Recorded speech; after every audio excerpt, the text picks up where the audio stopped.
Donald Trump has been caught in not one, not two, but three more lies, easily verifiable lies, demonstrable lies. And I sort of say this casually because it doesn't matter, because the people who care about his lies already don't support him.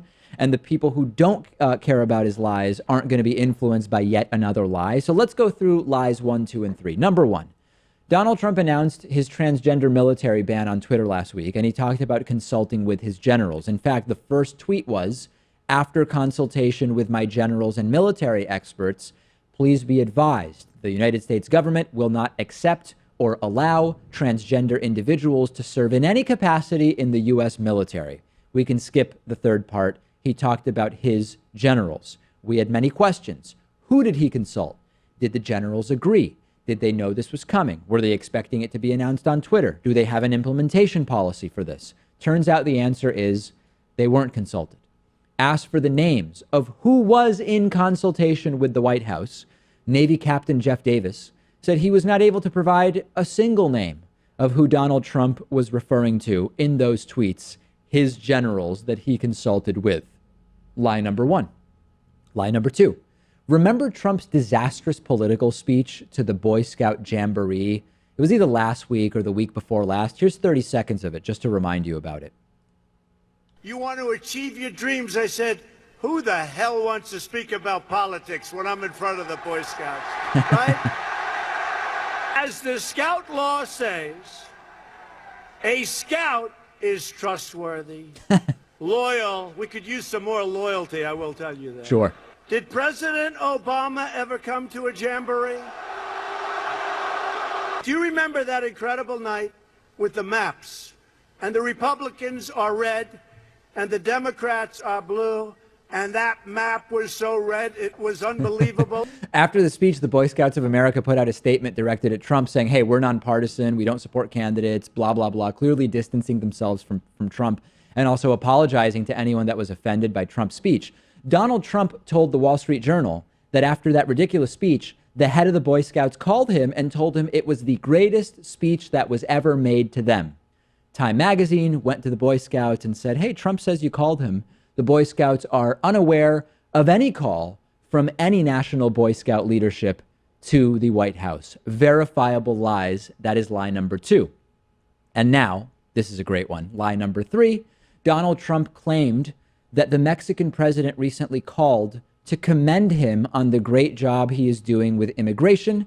Mexico denies that that call took place and that the Mexican president called Trump specifically to say you're doing a great job on immigration.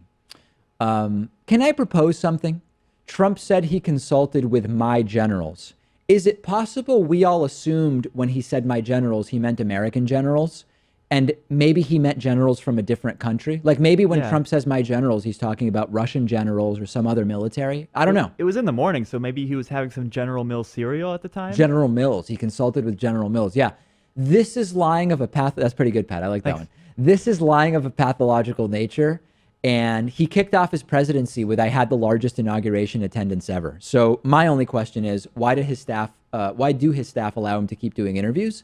Is it because the people around him think it's a good idea, which means they're incompetent? Or is it because they can't control Trump, which is trouble for Donald Trump? Probably a combination of the two, right? A combination of powerless, incompetent yes people surrounding the president. I have to admit, I'm a little bit desensitized to all these lies, but it does draw my attention when there's lies on top of lies. Yeah. So, for example, the Don Jr. story that came out yesterday that he was involved in the initial response. Right. That response, too, was also a lie. Yeah. I mean, that was just multiple layers It's there. lieception, right? So the response from Trump Jr. contained lies, and the White House lied that Trump Sr. wasn't involved in crafting Trump Jr.'s lie, but he was. Why not just tell the truth?